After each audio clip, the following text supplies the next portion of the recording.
So good evening again, and welcome again. Good to see you. How was that meditation? Yes, yes. Short. Love it. That's good. That's good. So that means it was good. Excellent. You got some taste of a few, some stillness and some insight there. Um, so that I'm going to talk through what we went through in that guided meditation to try and explain where I came up with those steps and what we were doing in those. Um,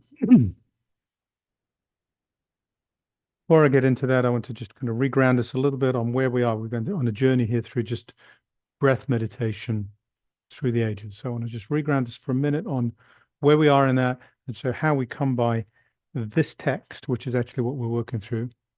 Zhiyi, six Dharma gates to the Sublime. Um, and then after I've talked, we'll have a discussion.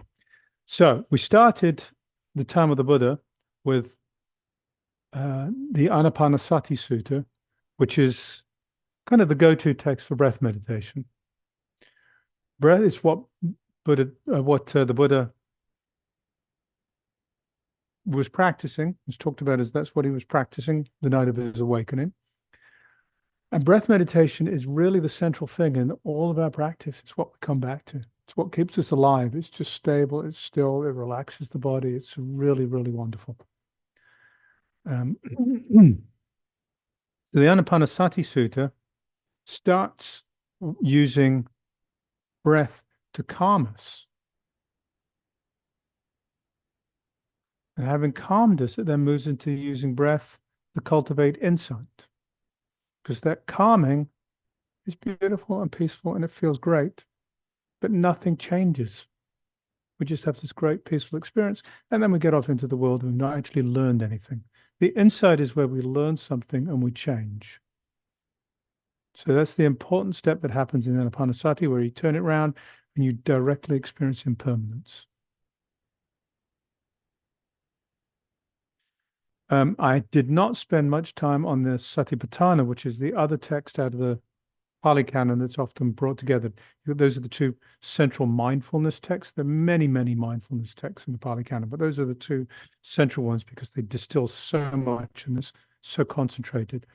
The Satipatthana begins with breathing. It actually takes the first tetrad of the Anapanasati, which is following the breath and feeling the breath in the body. So it's experiencing the body, doesn't move into the feelings and the mind and the dharmas, stays with the body there. When it goes into the feeling, the mind, and the dharmas, it uses other tools. So it's not, starts with breath meditation, but it doesn't stay with breath meditation. So I didn't stay there. What happened after Buddha died was the teachings evolved, and then you had the scholarly folks come in and they started writing the Abhidharma, which are the more philosophical texts, and they codified a lot of these teachings. And so there were a number of them, and they all included treatises on this breath meditation, really modeled on the Anapanasati Sutta. The most important one of those in the modern day is the Visuddhimagga, Path of Perfection, which was by Buddhaghosa in 5th century India, Sri Lanka. He was really teaching in Sri Lanka. He was Indian, but he went down to Sri Lanka, and that's where he practiced and taught.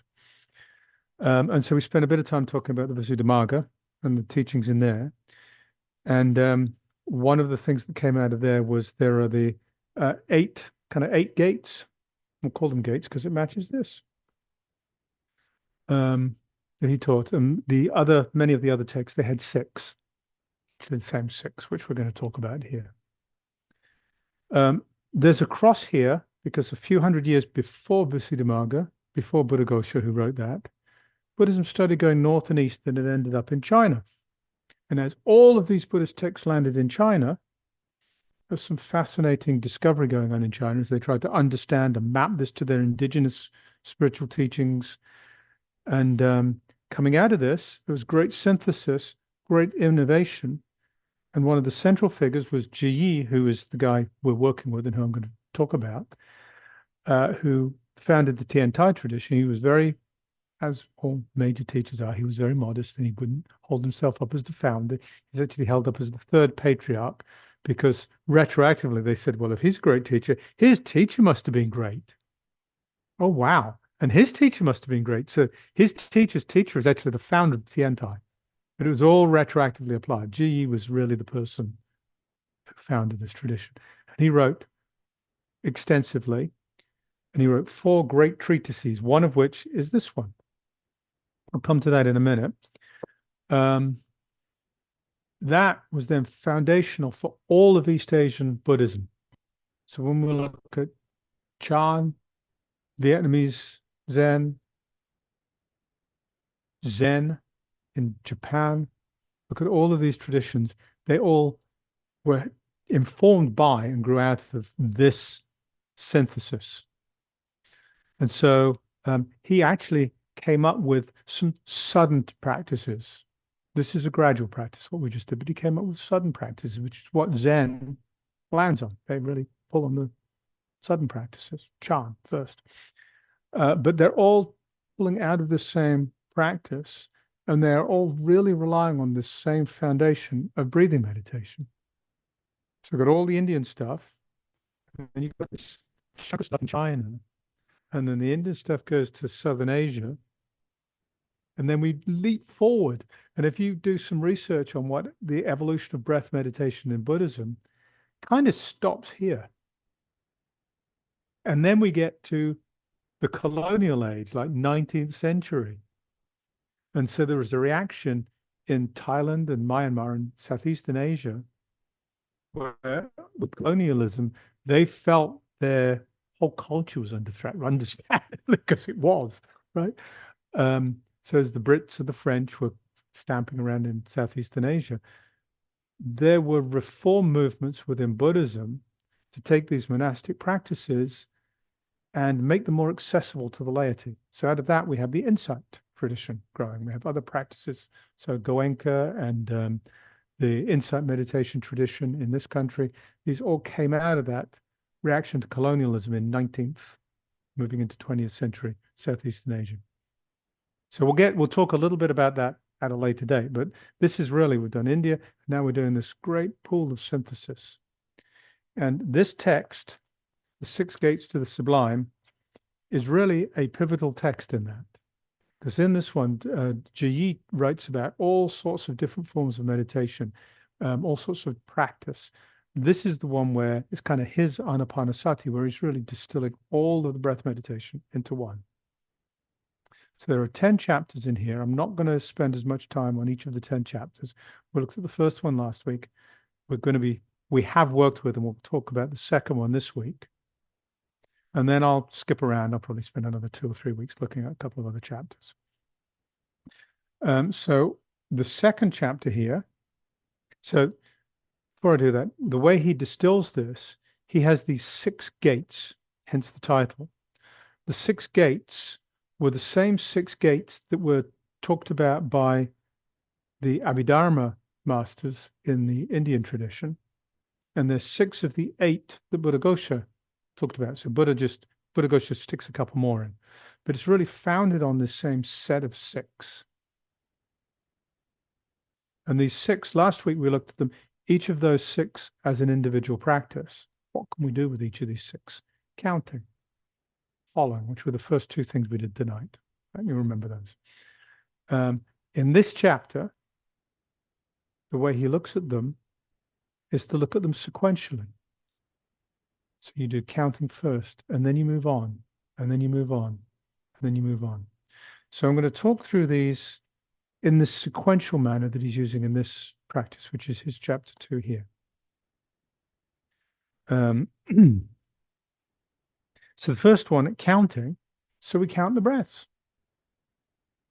And what we do is we count the breaths, and we use counting the breaths to settle the body, to settle the mind and settle the body.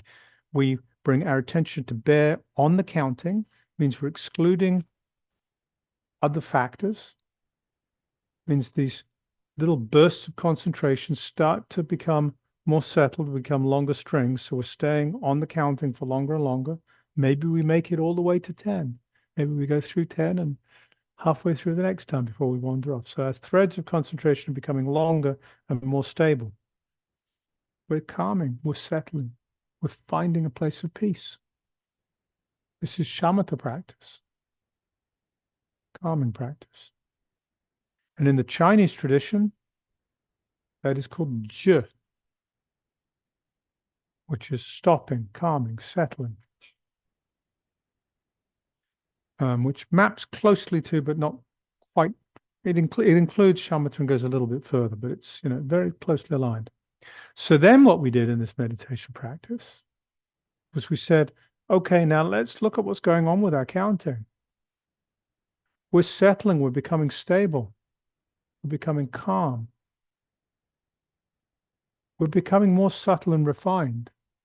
So from this place of being more subtle and refined, this counting practice is kind of gross, it's kind of clunky, it's kind of clumsy.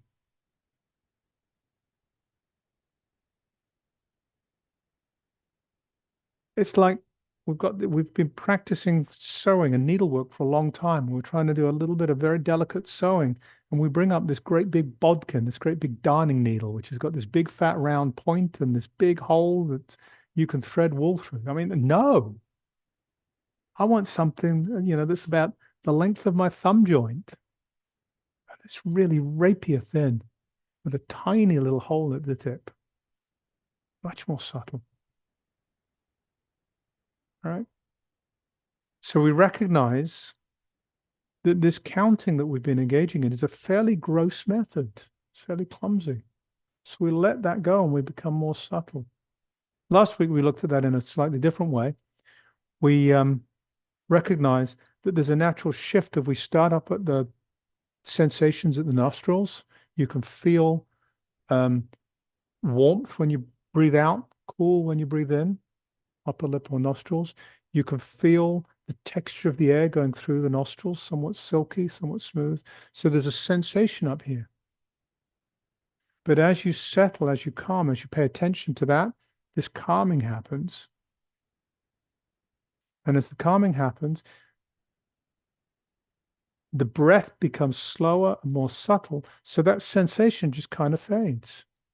So you have to let your attention drop with the breath down into the body, and you can feel the chest and the abdomen rising and falling. And then as you stay there, those two just become more subtle. So you lose touch there, and then you move into a much more subtle experience of breathing. So there's this natural succession going from the gross to the subtle. What we're doing tonight that was a little bit different is we're actually turning the lens of attention to that shift, to noticing that this has become a gross method and intentionally letting it go.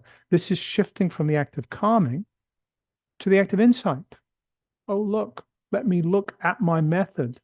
Let me look at what's actually happening and see how gross and clunky this is and be intentional about shifting and letting go of that. So we've got calming, insight, come back to calming. We're now following the breath in the body, following the breath, chest rising, abdomen rising and falling. And as we stay with that for a while, experiencing this calming, we then turn that around and look at that and recognize that this too, from where we've moved to in our practice, from this place of calm, this is now a gross method. Put it aside, not interested.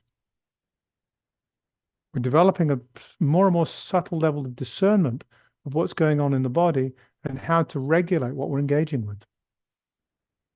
We're not just calming, we're actually being skillful in how we engage with our method, cultivating insight around how the method works and how we're using it.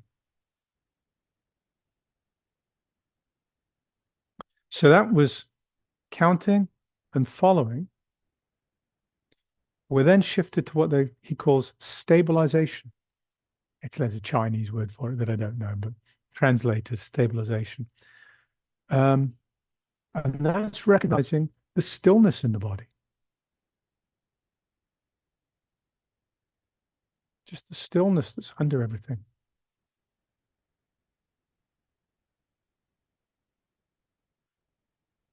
So with that stillness in the body, we took that to the next step, contemplation. So I took that into experiencing the body through the elements.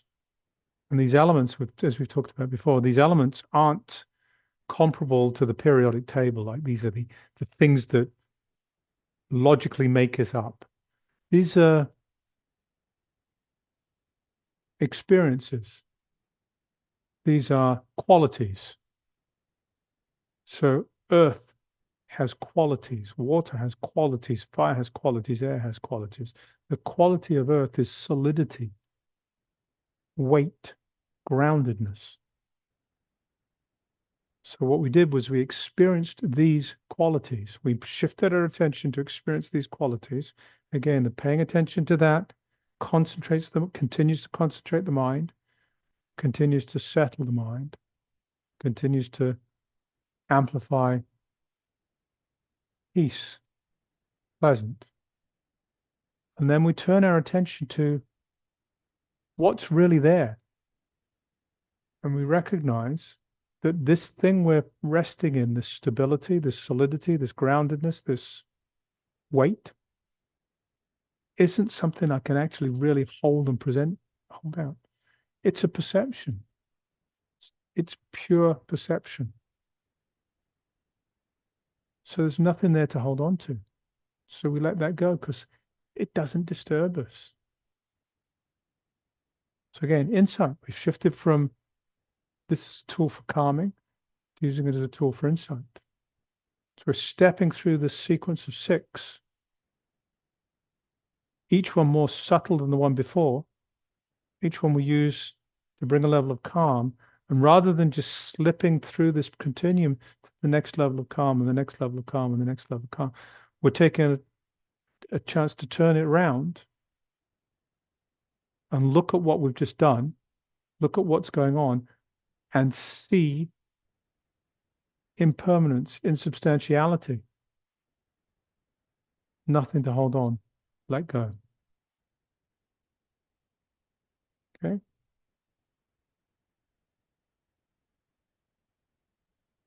So then we go, having let go of all of the elements, we did the ones that you can really notice. You can notice the weight of the body. You can notice the groundedness. You get a taste of the fire element with just, a spot of warmth, maybe not, but you can perhaps get a taste of the fire element just by finding a place where warmth exists in the body. Common one is in your palms of your hands, if you've got your hands in kind of this mudra position. Not really an easy way to get when we're that grounded, there's not really an easy way to get a sense of water, of the water element, fluidity, fullness. Space, air, it's all up here. With the body's just gone. We've already just, we're settled. The body just disappears. So where the body is, there's just this sense of the air, this space, this openness. So we can experience that element. So we touched into the elements that we can experience, but we didn't, kind of limited because of already being settled, right? And having done that and let go of all the elements, what's left? So we stayed in this place of non-abiding for a while, right? Intentionally not landing, just open and free. But here's the trick in these meditation practices. We go to a certain place and we think, oh, that's it, that's cool. But that's where we've stopped applying insight. That's where we've stopped really examining. That's where we've just said, this is cool, this is peaceful. I'm going to stay here for a while. I'm going to enjoy the view. I'm going to enjoy the sun rays on my back, being out in the sun, right? At the beach.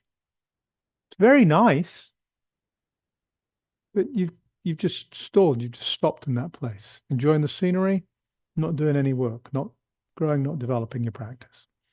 So what we then did was we turned the lens back around and said, okay, what is it that's not abiding?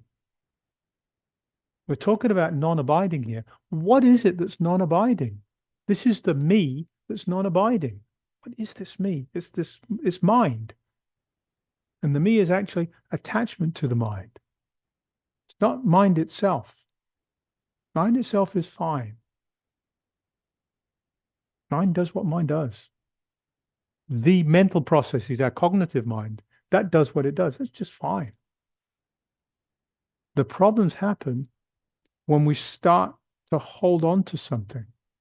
So when we're non-abiding, we've got this efforting going on to just stay not abiding. What's doing that efforting? Let's turn it around and let's look. And what we find is this mind is totally insubstantial. Totally insubstantial.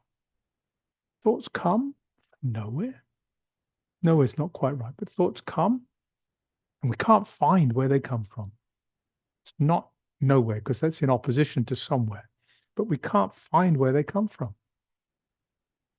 And they shift around in some strange, uncontrollable, indescribable way, totally ungraspable. They're there. It's like incense smoke floating around and twisting. You can't grab it. You can disturb it, but you can't grab it. And then it disappears. Where does it go? This cluster of arising and shifting and ceasing, and can't hold on to it at all. So where is a me in there? And truly realizing this is letting go of even that. Because that doesn't affect this. There's nothing to hold on to there.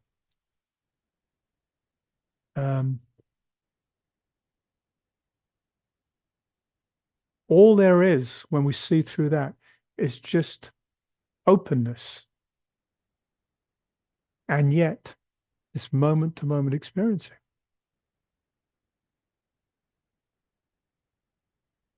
But there's no me in the middle of this.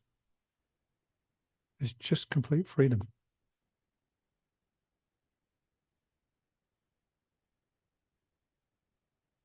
And he has one more step. So that's what he calls turning. So we've done counting, following, stabilization, contemplation, and turning. And the last one he talks about is, which we didn't do, purification. One puts to rest the defilement of false thinking. One puts to rest the defilement of coursing in discrimination. One puts to rest the defilement of grasping at a self.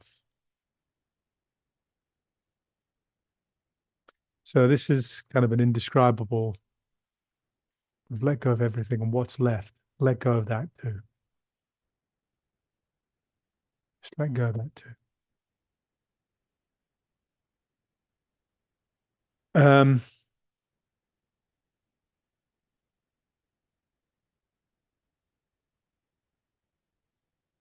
So what this is, to me, an incredibly clear articulation of stepping through this breath-oriented practice with progressive calming, and along the way, with absolute clarity, staying focused on simultaneously cultivating insight. So you've got calming and insight moving along together. Zhiyi, throughout his writings, throughout his practice writings, he talks just as if it's like second nature, as if it's just easy, about you just do this and you do this and you do this, and that's waking up. It's just simple. It's as simple as falling out of bed. And if you really see with clarity what he's doing, it should be as simple as falling out of bed. Just our own foolishness that doesn't do this, that gets in the way. And he uses this then as the foundation for so much else that he does, but this is the real foundation. When we finish this sequence, the breath meditation. Um, there's a couple of things that I will be going through like sort of the same kind of approach, like a chunk of things week after week after week. One of them, he's got another book which is called it's a similar length, so it's a little over 100 pages, and this is Chinese English alternate pages. So the other text is maybe 60 pages in English, and it's called his Essentials to Meditation Practice. His Essentials. And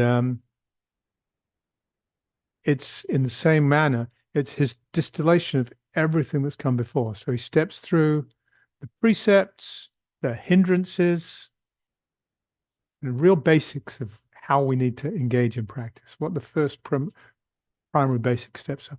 And it's really a wonderful practice manual across all traditions. It's just a really good practice manual. So I'll be working through that probably before the end of the year.